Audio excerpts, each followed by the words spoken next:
Welcome to my channel, ketomealsandrecipes.com. Today I will show you how I make another popular recipe from Cape Town, South Africa, and the recipe is Cape Malay chicken curry. The reason I wanted to share this recipe is because it has become one of my family's favorite go-to meals. It's a super easy, relatively quick one-pot meal. My version, a keto carnivore adapted recipe, is a richly spiced curry based on a recipe from Cape Town, South Africa, which I learned when we were visiting Cape Town, South Africa in November of 2025. I've already posted babooti, the national dish of South Africa, and in that video I also shared a lot of photos that we took while we were visiting Cape Town. Please keep watching all the way to the end because I will show you some side dishes I like to serve with my Cape Malay chicken curry. And after that, I have some more photos from Cape Town and the surrounding area. Now, for your information, the macronutrient ratio for my Cape Malay chicken curry is 1.9 to 1, with 7.6 grams of total carbs, 1.8 grams of dietary fiber, resulting in 5.8 grams of net carbs and 31.1 grams of protein per generous serving. On this table I have assembled the ingredients I will be using. As you can see, I will only be using healthy, natural ingredients. But please don't get scared, because although it seems to have a lot of spices, I can assure you that you can find all of them in your local grocery store. But for your convenience, I have also provided Amazon links in the description box. Now, here's a little tip. To make this a very low-cost, budget-friendly recipe, I usually tend to buy chicken thighs that have both the skin and bone in, because they are much less expensive than when the butcher has to remove the bones or the skin. In fact, it's almost a third less per pound. I want to note that some versions of this recipe use entire bone-in thighs and drumsticks, but there's another version which is what I prefer to do. Let's begin by first getting our chicken thighs, and I'll show you how to remove the bone from the thighs. Begin by placing the skin side down, and then feel where your bone is and make a cut on the lengthwise on both sides of the bone, and then slip your knife underneath the bone where the meat is and cut the bone free. You may also have to make a cut right where the joint is to loosen the bone, like this. When you have removed the bones, save them. The next step is to simply cut the deboned thighs into bite-sized pieces. As I said, I prefer this method, as does my family. It's easier to eat because you don't have to deal with the bones. Both methods are acceptable, but do tell me which you would prefer.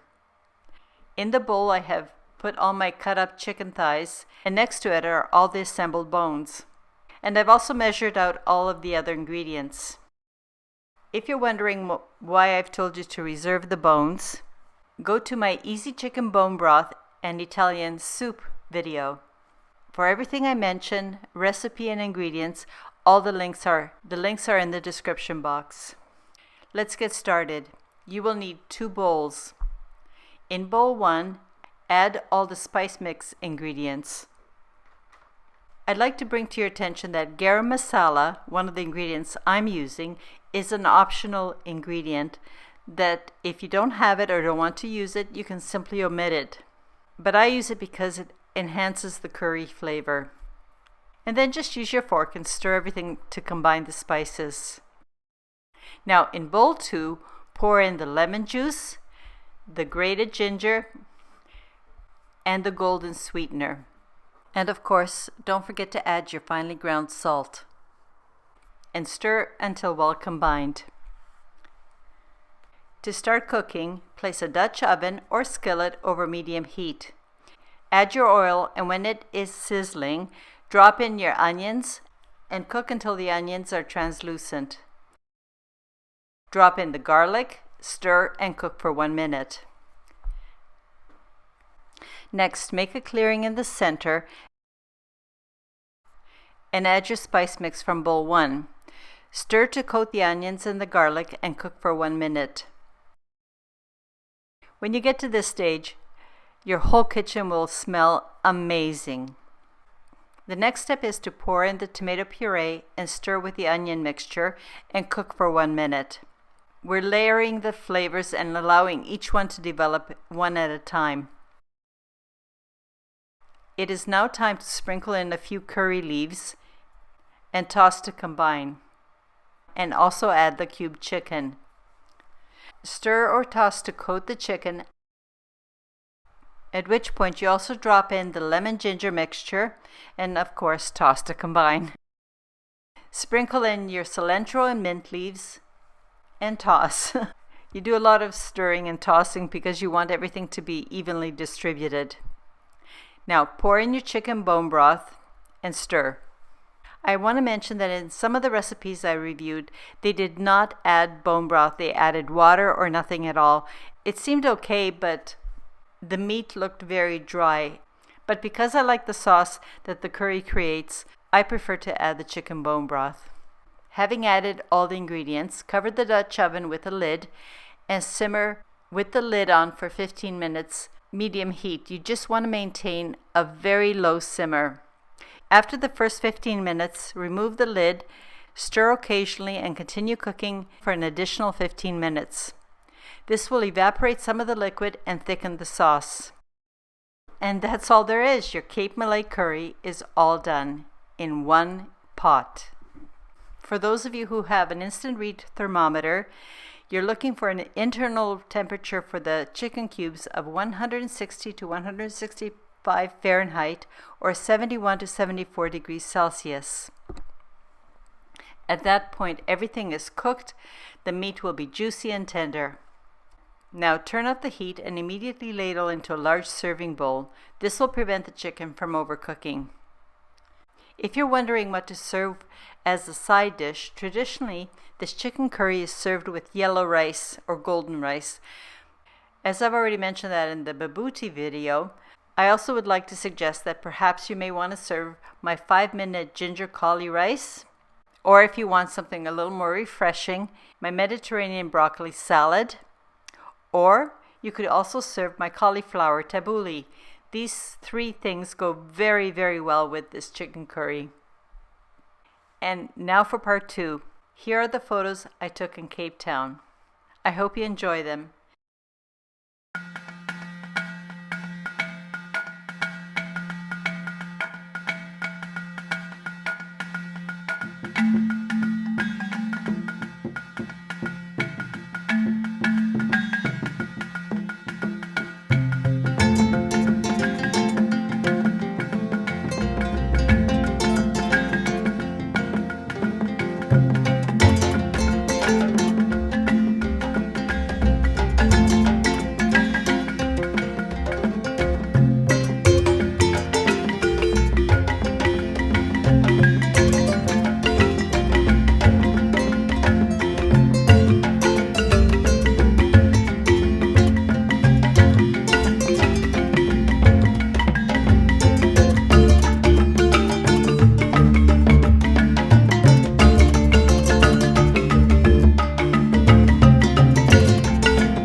Thank you very much for taking the time to watch this video. I really appreciate it.